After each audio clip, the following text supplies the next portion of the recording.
बिस्मिल्लाहिर्रहमानिर्रहीम। अस्सलाम वालेकुम नादरीन, आप यूट्यूब चैनल देख रहे हैं, मैं इमरान खान हूँ। नादरीन, खबरें काफ़ी सारी हैं, लेकिन सबसे पहले मेरे ख्याल में अब मिलिट्री एस्टेब्लिशमेंट कोई नया तजर्बा शायद नहीं करेगी, और अगर तजर्बा करना भी होगा तो 10 मरतबा तजर्बा करने से पहले सोचेंगे। जो खातून ऑफिसर के चंद जुमलों ने बयानिया वाड़ के रख दिया है और पाकिस्तानियों के सीनों में जो दबी हुई चिंगारियाँ हैं उनको भड़काया है, उसके बाद कोई और तजर्बा करना बनता भी नहीं है। यानी जो अपना काम खुद से नहीं कर रहा, यानी अपना काम जो है उसके अलावा बाकियों के कामों में मुदाखलत करे, तो वो दूसरों को क्या नसीहत कर सकता है। जो खुद आइन और कानून को बूटों तले रोन डाले और ख़ुद को मोहतरम और बाकी सबको कीड़े मकोड़े समझे, वो लोगों को कैसे नसीहत कर सकता है। लिहाजा पहले अपनी ड्यूटी करें और हालात को दुरुस्त होने तक लेक्चर से जो है वो गुरेज किया जाए। देखिए, फ़ौज की जो है सिक्योरिटी की ड्यूटी है। अब सिंपली अगर आईने पाकिस्तान कहता है तो क्या कहता है, फ़ौज जो है वो सरहदों पे सिक्योरिटी के फ़राइज़ सर अंजाम देगी और दाखिली सिक्योरिटी के मामलात में हुकूमत की मावनत करेगी। इसके अलावा हुकूमत अगर इमरजेंसी में कहीं पे कोई अहकामात देती है तो फ़ौज उसके ऊपर अमल दरामद करेगी। खुद से फ़ौज कुछ नहीं कर सकती, फ़ौजी की आदत कुछ नहीं कर सकती। तो जो पब्लिक इंटरेस्ट है, ये एक मामला जो खातून ऑफिसर ने कहा, ये पाकिस्तान के सोशल मीडिया पे टॉप ट्रेंड बन गया। हर वो शख्स जिसके साथ जुल्म और जबर हुआ उसने निकाल कर बताया क्या मेरे साथ ये पब्लिक इंटरेस्ट में किया गया। पॉलिटिकल पार्टीज बनाई गई पब्लिक इंटरेस्ट में, तोड़ी गई पब्लिक इंटरेस्ट में, हुकूमतें बनाई गई पब्लिक इंटरेस्ट में, हुकूमतें गिराई गई पब्लिक इंटरेस्ट में, चादर और चार दीवारी का तकद्दुस पामाल किया गया पब्लिक इंटरेस्ट में, लोगों की इमलाक को नुकसान पहुंचाया गया पब्लिक इंटरेस्ट में, खवातीन को अगवा किया गया पब्लिक इंटरेस्ट में, सड़कों पर उन्हें मारा और घसीटा गया पब्लिक इंटरेस्ट में, बच्चों को गिरफ्तार और अगवा किया गया पब्लिक इंटरेस्ट में, MNAs को घसीटा गया, उन्हें अगवा किया गया पब्लिक इंटरेस्ट में, अगवा बराए बयान करवाया गया पब्लिक इंटरेस्ट में, पूरा का पूरा इलेक्शन चोरी कर लिया गया पब्लिक इंटरेस्ट में।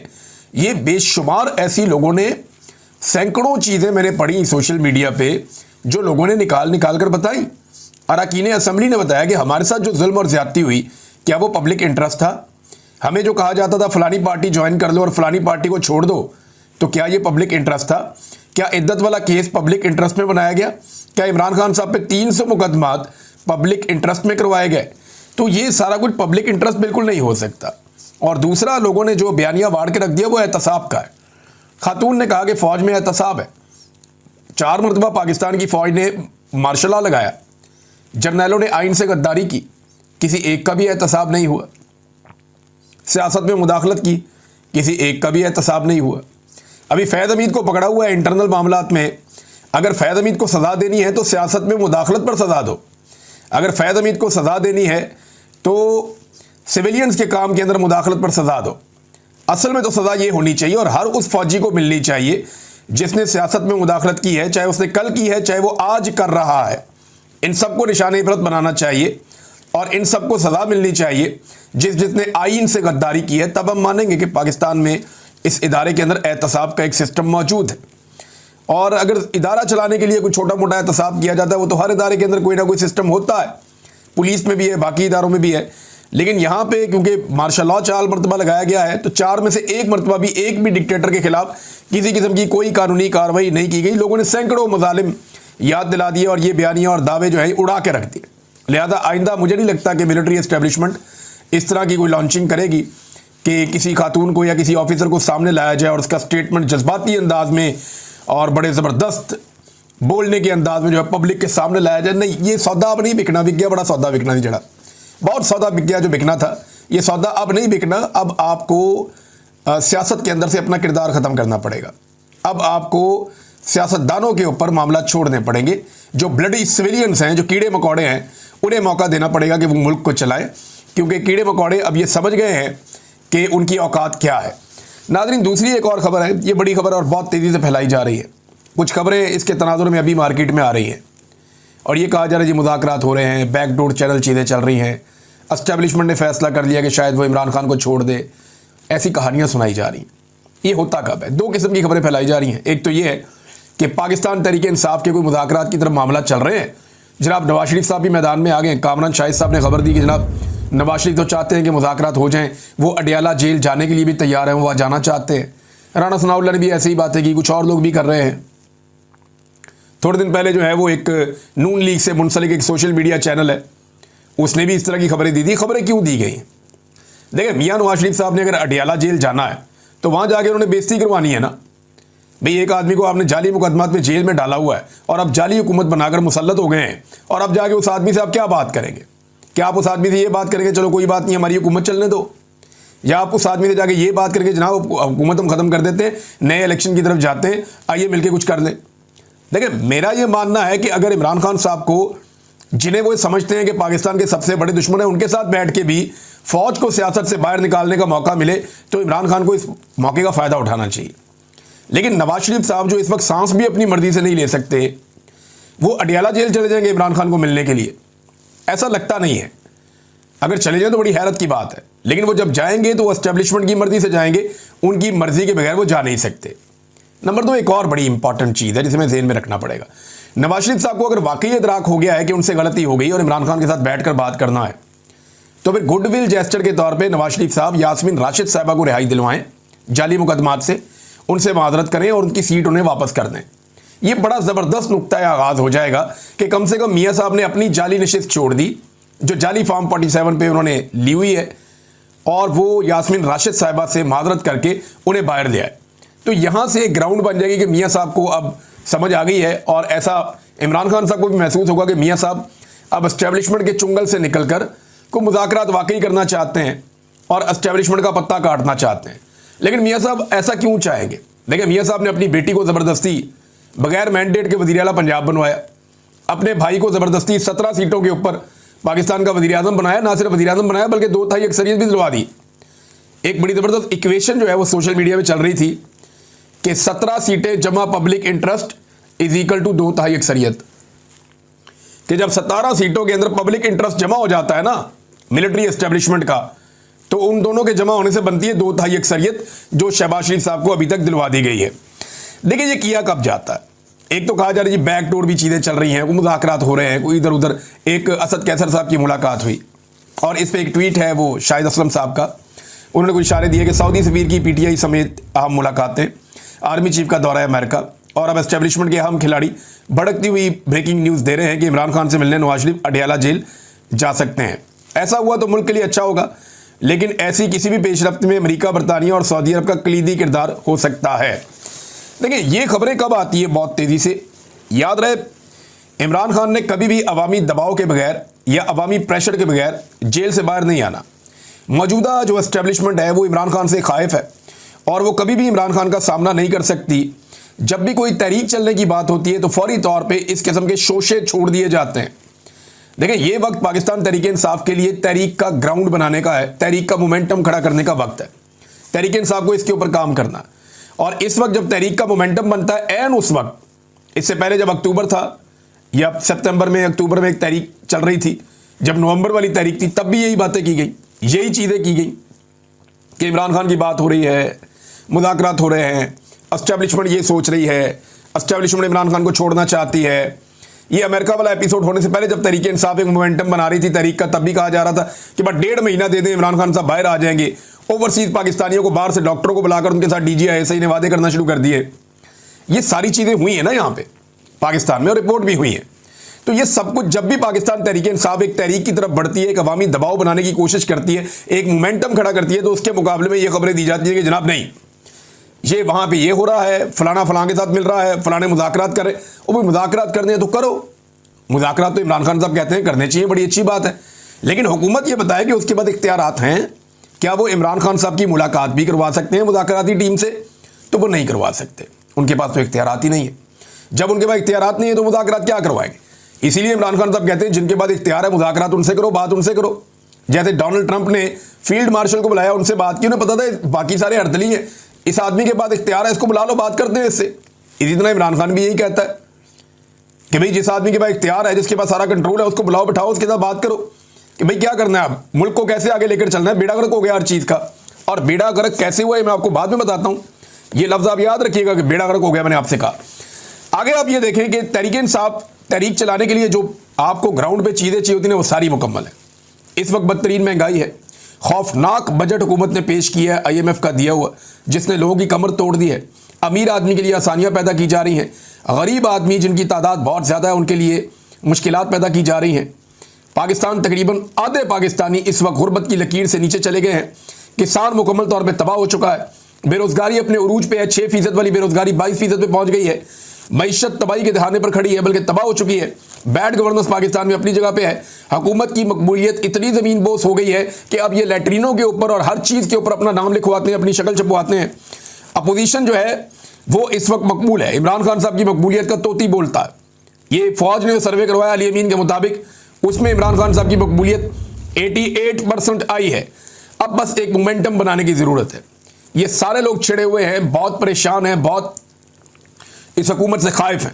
इन लोगों के अंदर एक मोमेंटम बनाने की ज़रूरत है तहरीक का, और फिर ये तहरीक खड़ी हो जाएगी। और इस दफ़ा तहरीक ऐसी नहीं है कि सबने जाना है इस्लामाबाद की तरफ। आप सारे इस्लामाबाद की तरफ जाते हैं, रास्ते में 50,000 पुलिस वाले इस्तेमाल होते हैं तो वो रोक लेते हैं। अब अपने अपने शहरों में, अपने अपने इलाकों में, अपनी अपनी जगहों पे अगर मुल्क को बंद किया जाएगा तो बड़ी मुसीबत बन जाएगी इस हुकूमत के लिए। अच्छा, इस मोमेंटम को बनने से पहले तोड़ना एक वजह और भी है कि ज़रूरी है। देखिए, 29 नवंबर 2025 को आर्मी चीफ के 3 साल मुकम्मल हो रहे हैं। असूलन इस तारीख को एक आर्मी चीफ रिटायर हो जाता है, लेकिन इन्होंने 2 साल की एक्सटेंशन ली हुई है। तो आर्मी चीफ चाहेंगे कि 29 नवंबर 2025 तक की तारीख जो है वो पुरसकून अंदाज में गुजर जाए। इस डेट से पहले मुल्क में कोई एहतजाजी तहरीक या कोई ऐसी अनइवन चीज़ें ना हो जिनकी वजह से ये मामला छिड़ जाए। लिहाजा वो ये चाहेंगे कि बिल्कुल पुरसकून अंदाज में 29 नवंबर 2025 का दिन गुजर जाए और उसके बाद वो 2 साल के लिए दोबारा उनकी एक्सटेंशन हो जाएगी। तो इस सूरत हाल में जो है वो फिर बाद में तहरीक चलती है तो देखेंगे क्या होगा, लेकिन वो चाहेंगे कि ये वक्त गुजर जाए और इसके लिए कोशिश अब की जा रही है। और कभी मुज़ाकरात, कभी बैकडोर चैनल, कभी ये वाली कहानी, कभी ट्रक की बत्ती। तो ये सारी ट्रक की बत्तियाँ, इससे पहले भी हमने ऐसी बहुत देखी हैं। इमरान खान साहब को तो बहुत दफ़ा ऑप्शन दिए गए, यानी अब उन्हें क्या ऑप्शन दिया जाएगा। आमिर डोगर साहब ने जो इंकशाफ किया था वो ये देखें आप। आमिर डोगर साहब हैं, ये हामिद मीर साहब के प्रोग्राम में इंकशाफ कर रहे थे कि इमरान खान को जिस दिन गिरफ्तार किया गया उससे एक दिन पहले इमरान खान के पास कुछ लोग भेजे गए थे कि आपको सुबह गिरफ्तार कर लिया जाएगा। अगर आप मुल्क से जाना चाहते हैं तो लाहौर एयरपोर्ट पर जहाज खड़ा है, आप दुनिया में जहां जाना चाहते हैं जा सकते हैं। मगर इमरान खान ने बैरून मुल्क जाने से इनकार कर दिया। आमिर डोगर कहते हैं कि इमरान खान को बार बार मुल्क से बाहर जाने का कहा गया। जब वो जेल में चले गए तब भी उन्हें मुल्क से बाहर जाने का कहा गया। उन्हें यह भी कहा गया कि आप हाउस अरेस्ट हो जाएं, लेकिन इमरान खान साहब ने किसी किस्म की डील नहीं ली। उन्हें 8 फरवरी के इलेक्शन से पहले और 8 फरवरी के इलेक्शन के बाद भी बार बार डील देने की कोशिश की गई, लेकिन उन्होंने डील नहीं ली। एक आदमी जिसने उस मुश्किल वक्त में डील नहीं की, क्या वो इस वक्त डील करेगा जब हुकूमत बुरी तरह फंसी हुई है? मुझे नहीं लगता कि इमरान खान कोई डील करने जा रहा है। पाकिस्तान के लिए वो एस्टेब्लिशमेंट से बात करना चाहते हैं कि भाई बेड़ा गर्क हो गया मुल्क का, अब निकलो बीच में से, आओ मैं तुम्हें रास्ता बना कर दूं, तुम निकल जाओ। और इसके लिए अगर नवाज शरीफ से भी बात करनी पड़े तो कोई घाटे का सौदा नहीं है। एक दफ़ा फौज को सियासत से निकाल दें तो पाकिस्तान आगे बढ़ सकता है, इसके अलावा और कोई रास्ता नहीं है। नाज़रीन, मैं आपको कह रहा था ना कि तबाही फेर दी है। अब वो चीज़ मैं आपके सामने रखने जा रहा हूँ कि किन चीज़ों को मैं ये कह रहा था कि बुरी तरह पाकिस्तान में तबाही फेरी गई है। कौन से बड़े बड़े जो है वो कंपनियां हैं जो पाकिस्तान को छोड़कर चली गई, जैसे कि माइक्रोसॉफ्ट पाकिस्तान में बंद करके अपने दफ्तर जा रही है। 25 साल से वो यहाँ काम कर रहे थे, अब वो छोड़कर पाकिस्तान को जा रहे हैं। तो ये तो पाकिस्तान के लिए एक बड़ा नेगेटिव है। बहुत बड़ी तादाद में लोग बेरोजगार हो जाएंगे। इसमें रिजवान गलज़ई साहब ने बड़ा अच्छा काम किया। उन्होंने एक रिपोर्ट तैयार की है, उसमें चंद उन बड़ी कंपनियों के नाम बताए हैं जो पाकिस्तान से अपना कारोबार बंद करके चले गए। शेल कंपनी अपने 77.42% जो शेयर्स हैं वो बेचकर जून 2023 में चली गई। पार्को पेट्रोलियम कंपनी अपने 50% शेयर्स बेचकर पाकिस्तान से चली गई। 2023 दिसंबर में टेलीनॉर पाकिस्तान भी बंद हो गया, चला गया पाकिस्तान से। ऊबर कंपनी, यानी वो किसी और को बेचकर चले गए। ऊबर कंपनी वो भी बंद हो गई। और उनकी एक और कंपनी है क्रीम, वो भी बंद होने का उन्होंने ऐलान कर दिया कि वो भी बंद हो जाएगी। 1-2 माह पहले उन्होंने ऐलान किया था। प्रॉक्टर एंड गैम्बल कंपनी वो भी बंद हो गई, वो बेचकर चले गए। सीमेंट्स कंपनी वो भी बेचकर चले गए। यानी बहुत सारी ऐसी कंपनियां हैं जो पाकिस्तान छोड़कर जा रही हैं। मोबाइल फ़ोन बनाने वाली कंपनियां वो भी पाकिस्तान छोड़कर जा रही हैं। जो कंपनियां पाकिस्तान में आना चाहती थी वो अब कानों को हाथ लगा रही हैं कि जी हम नहीं आ रहे। इससे पहले डॉक्टर आरफ अलवी भी अपने ट्वीट में बता चुके हैं कि उन्हें माइक्रोसॉफ्ट के जो हेड हैं, जो मालिक हैं बिल गेट्स, उन्होंने क्या कहा था। अमेज़ॉन भी पाकिस्तान आते आते रह गया, यानी अमेज़ॉन पाकिस्तान में आ रहा था, लेकिन इमरान खान साहब का दौर जब ख़त्म हुआ उसके बाद एक मायूसी फैल गई और फिर जो कारोबार के साथ हुआ, अमेज़ॉन भी अब पाकिस्तान नहीं हारा। ये सारी तबाही नाज़रीन पाकिस्तान के अंदर फेरी गई है और ये गुज़िश्ता 3 सालों में फेरी गई है। शब्बर जैदी साहब का एक बयान बड़ा ज़बरदस्त तरीके से गर्दिश कर रहा है, वो बयान मैं आपके सामने रखता हूँ और बहुत सारे लोगों ने इसको ट्वीट किया। साबिर शाकिर साहब के ट्विटर से मैं पढ़ के सुनाया दूँ और बहुत सारे लोगों ने इसको ट्वीट किया है। उन्होंने कहा, मैंने इमरान खान और जनरल बाजवा को कहा कि ये हमारे इदारे इदारे FBI में बहुत से लोग करप्शन में मुलव्वस हैं। तो इमरान खान ने फौरन मुझे कहा कि इन सबको निकाल दो, लेकिन बाजुआ ने मुझे निकाल दिया। ये जरा प्रायोरिटीज हैं, इस तरीके से मुल्क चलाया जा रहा है। तो फौज को सिर्फ अपना काम करना चाहिए, सियासत में और एडमिनिस्ट्रेशन में और मुल्क चलाने में किसी किस्म की मुदाखलत कभी भी नहीं करनी चाहिए। अटक जेल से नाजरीन कुछ और कैदियों को छोड़ा गया है। ये 19 कैदी हैं जो अब रिहा हुए हैं 7 महीने के बाद। ये 26 नवंबर के मुकदमात में इन्हें गिरफ्तार किया गया था। जब ये कैदी रिहा हुए तो वहाँ कैमरामैन मौजूद थे। उन्होंने जब इनकी वीडियोस बनाई तो ये तमाम कैदी इमरान खान जिंदाबाद के नारे लगा रहे थे। इन तमाम कैदियों ने कहा कि हम दोबारा निकलेंगे और इमरान खान को रिहा करवाएंगे। यानी जितने लोगों को इस निज़ाम ने गिरफ्तार किया, अब तक लगभग 20,000 से ज़ायद लोग गिरफ्तार हुए हैं ओवरऑल। ये जो 20,000 से ज़ायद लोग गिरफ्तार हुए ना पाकिस्तान तहरीक इंसाफ के, अब इनके ऊपर तो मोहर लग गई है कि ये पक्के वर्कर हैं पाकिस्तान तहरीक इंसाफ के, ये अपनी पार्टी छोड़कर अब कहीं नहीं जाते। यानी इन लोगों ने अब कुर्बानी दे दी है ना। सियासी वर्कर जब गिरफ्तार हो जाता है ना तो उससे पहले उसकी अपनी पार्टी के साथ मंगनी हुई होती है, लेकिन जैसे ही वो गिरफ्तार होता है ना उसकी अपनी पार्टी के साथ उसका निकाह हो जाता है और फिर ये निकाह नहीं टूटता। ये पीपल्स पार्टी के साथ भी हमने होते देखा, जमात इस्लामी के साथ भी होते देखा, ये हमने PMLN के साथ भी होते देखा। लेकिन जितने बड़े पैमाने पर गिरफ्तारियां इनकी हो गई हैं पाकिस्तान तहरीक इंसाफ की, भाई इतनी बड़ी गिरफ्तारियां तो हमने सुनी भी नहीं थी। और पंजाब के अंदर इस पैमाने पे ये तो सवाल ही पैदा नहीं होता। तो बड़ी इन्होंने डिक्टेटर्स ने इतनी तबाही नहीं फेरी जितनी इनके खिलाफ तबाही फेरी गई है मौजूदा रजीम की तरफ से। मिलिट्री एस्टेब्लिशमेंट ने और मौजूदा हुकूमत ने मिलकर जो पाकिस्तान तहरीक इंसाफ के साथ जुल्म जबर और फस्तायत किया, ये लोग पूरी ताकत से खड़े हो गए। वो सरम जावेद खान वो रिहा होते ही उन्होंने डायरेक्टली फिर अटैक किया हुकूमत के ऊपर। यानी रिहा होते ही एग्जैक्टली वही जुमले, वही बातें, वही मोमेंटम था उनका बात करने का जो उनका गिरफ्तार होते वक्त था। अब एक लड़की है सनम जावेद खान और एक बड़ी उम्र की खातून है मरियम नवाज शरीफ। अब मरियम नवाज जो है, आपको गौर करें ना, जरा पीछे जाए आप, जरा सी तकलीफ आती थी तो 4-4 महीने 3-3 महीने उनका ट्विटर ही बंद हो जाता था। 4-4 3-3 महीने मरियम नवाज का कोई स्टेटमेंट ही नहीं आता था। जरा सी मुसीबत आती थी तो ये कंप्रोमाइज कर देते थे, डर जाते थे, खौफजदा हो जाते थे।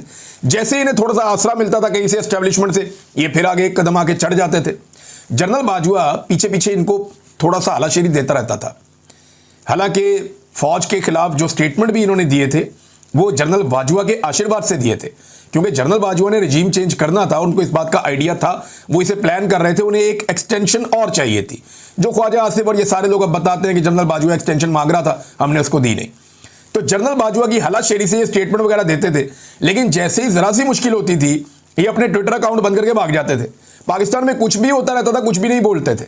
लेकिन ये लड़की देखें, अपने हत्ती लड़की है, किसी बड़े सियासी खानदान से ताल्लुक भी नहीं है, बार बार गिरफ्तार हो जाती है और इसको आम कैदियों के साथ रखा जाता है, सहूलतें भी नहीं दी जाती। मरियम नवाज को जैसी सहूलतें मिली हैं ये तो सोच भी नहीं सकती। लेकिन इसके बावजूद ये लड़की जिस दिन बाहर आती है उसी शिद्दत के साथ और उसी अज़म के साथ जबर, फस्तायत और जुल्म के सामने खड़ी हो जाती है। अगर मरियम नवाज को वाकई इससे डर लगता है तो ठीक लगता है। अगर मरियम नवाज को वाकई ये लगता है कि वो इस जैसी नहीं बन सकती तो ये बात ठीक है, वो इस जैसी नहीं बन सकती। ये लड़की बहुत बहादुर है और इसने बड़ा मुकाबला किया है। नाज़रीन, एक चीज़ और है, मेरे ख्याल में इस मुल्क के अंदर ना जब भी कोई नई हुकूमत आए ना उसे एक एग्जीक्यूटिव ऑर्डर लेकर आना चाहिए और उस एग्जीक्यूटिव ऑर्डर के तहत तमाम सियासतदानों के नामों पे जितने भी मनसूबे बने हैं उन तमाम के नाम खत्म कर देने चाहिए। यानी नाम रखने चाहिए, कायदे आज़म का रखें ना, अल्लामा इकबाल का रखें, फातिमा जिन्ना का रखें, सर सैयद अहमद खान का रखें, लियाकत अली खान का रखें, जो कौमी हीरोज़ हैं, निशान हैदर हैं, उनका नाम रखें। बड़े बड़े एजाज़ात जो पाकिस्तान के लिए लाने वाले खिलाड़ी हैं उनके नाम रखें। बड़े बड़े जो आर्टिस्ट हैं उनके नाम पर रखें। अब्दुल सत्तार ईदी साहब जैसे लोगों के नाम पर रखें। बड़े बड़े शायरों के, सहाफ़ियों के, अदीबों के, यानी जो पुराने सियासतदान हैं उनके, जो उस्ताद हैं बड़े बड़े, उनके नामों के ऊपर, जो साइंटिस्ट हैं उनके नामों के ऊपर नाम रखें ना। ये जो लोग सियासी फ़ायदा उठाते हैं, पब्लिक मनी से एक चीज़ बन रही है और उसके ऊपर अपना नाम ठोक दिया। सिंध में जो बनता है उसके अंदर जनाब या भुट्टो का नाम आ जाता है या जरदारी का नाम आ जाता है। इसी तरह पंजाब के अंदर जो बनता है शरीफ खानदान अपने नाम पे बना लेता है। उस्मान बुज़दार ने भी एक अस्पताल अपने वालिद के नाम पे बनाने की कोशिश की थी। तो ये रविश बंद होनी चाहिए। एक एग्जीक्यूटिव ऑर्डर ऐसा आना चाहिए जो अगली हुकूमत आए कि वो तमाम जितने इदारों के नाम, चाहे वो शरीफों के नामों पे हैं, चाहे वो भुट्टों के नामों पे हैं, चाहे वो जरदारियों के नामों पे, चाहे वो किसी और के नाम के ऊपर, गिलानियों के नामों के ऊपर, वो सारे नाम खत्म करें। वो सारे नाम खत्म करें और यानी उन लोगों के नामों के ऊपर रखें जिन्होंने पाकिस्तान को कुछ डिलीवर किया। और आज उनका नाम रखने पे किसी भी सियासी जमात का कोई सियासी फायदा नहीं हो रहा, कन्फ्लिक्ट ऑफ इंटरेस्ट नहीं हो रहा। पब्लिक के पैसे से जो चीज बन रही है वो जो है उससे किसी सियासी जमात को फायदा नहीं होना चाहिए। यानी हद हो गई है। एक सहाफ़ी ने भी खबर दी कि 2700 से ज्यादा प्रोजेक्ट ऐसे हैं जिनके नाम मरियम नवाज और नवाज शरीफ ने अपने नाम पर रख दिए, और इसके खानदान ने, बाकी लोगों ने पता नहीं क्या क्या तबाही फेरी हुई है। हमजा शहबाज के नाम पे चीजें हैं, शहबाज शरीफ के नाम पे चीजें हैं, इनके खानदान में कि बच्चे हैं उनके नामों के ऊपर भी इन्होंने चीजें रखी हुई हैं। अंदाजा करें आप। तो ये चीज जो है ये खत्म होनी बहुत जरूरी है, क्योंकि काम ये टकेगा नहीं करते और मशहूरी ये बहुत ज्यादा करते हैं। काम का अंदाजा आप ये करेंगे, लाहौर का जो सबसे बड़ा अस्पताल है जिसका मरियम नवाज ने कई दफा विजिट किया है, मरियम औरंगजेब भी खुफिया छापे मारती फिरती है। अस्पताल की हालत यह है कि आज एक वीडियो में देख रहा था, वहां पे लोग अपने घरों से पंखे लेकर आ रहे हैं। एसी तो खराब है, पंखे भी अवेलेबल नहीं है अस्पताल में। लोगों को अमले ने कहा जनाब अपने मरीज को अगर आप रखना चाहते हैं गर्मी से महफूज तो घर से लेकर आए पंखा। तो लोग अपने कंधों पे पंखे उठा के अस्पताल जा रहे हैं। वहां पे मीडिया ने रिपोर्ट कर दिया, और कोई तीसरी मंजिल पे लेके जा रहा है, कोई दूसरी मंजिल पे लेके जा रहा है। मेरे मरीज का ऑपरेशन हुआ है, वो गर्मी में पड़ा हुआ है, मैं पंखा लेकर आया हूं, जरा सा पंखा इधर करो, दूसरे मरीज की तरफ लड़ाई हो जाती है। वो कह रहे हैं जनाब बिल्कुल सहूलतें अवेलेबल ही नहीं है, दवाइयां भी नहीं मिल रही हैं अस्पताल के अंदर। डॉक्टर्स ने वहां पे बात की, उन्होंने कहा जी हम भी एहतजाज करने जा रहे हैं, यहां कोई सहूलत अवेलेबल नहीं है। यहां पे हुकूमत ड्रामे करने आ जाती है, किसी किस्म की फैसिलिटी नहीं दी गई, और लोगों के पास जो एक सहूलत थी सेहत कार्ड की कि वो जहां से दिल करे जाके इलाज करवा लें, वो सहूलत भी मरियम नवाज ने लोगों से छीन ली है। नादरीन, एक और बड़ी खबर है, आखिर में जाते जाते आपको बता देता हूं कि तालिबान की हुकूमत को पहले मुल्क ने तस्लीम कर लिया है, और वो पहला मुल्क है रूस। पाकिस्तान कभी भी आज़ाद फैसला नहीं कर सकता। पाकिस्तान अपने फैसले करने से पहले ये देखेगा कि ये फैसला किसी को पसंद आता है या नहीं आता। पाकिस्तान की खारजा पॉलिसी बिल्कुल आज़ाद नहीं है। लिहाजा रशिया ने तो अब तालिबान को तस्लीम कर लिया है, और ये एक नए दौर का और एक नई सिमत का आगाज़ है। आने वाले दिन में रीजन की सियासत पे इसके असरात होंगे। बात करेंगे बाद में, अब तक के लिए इतने। अपना ख्याल रखिएगा, अपने चैनल का भी। अल्लाह हाफिज़।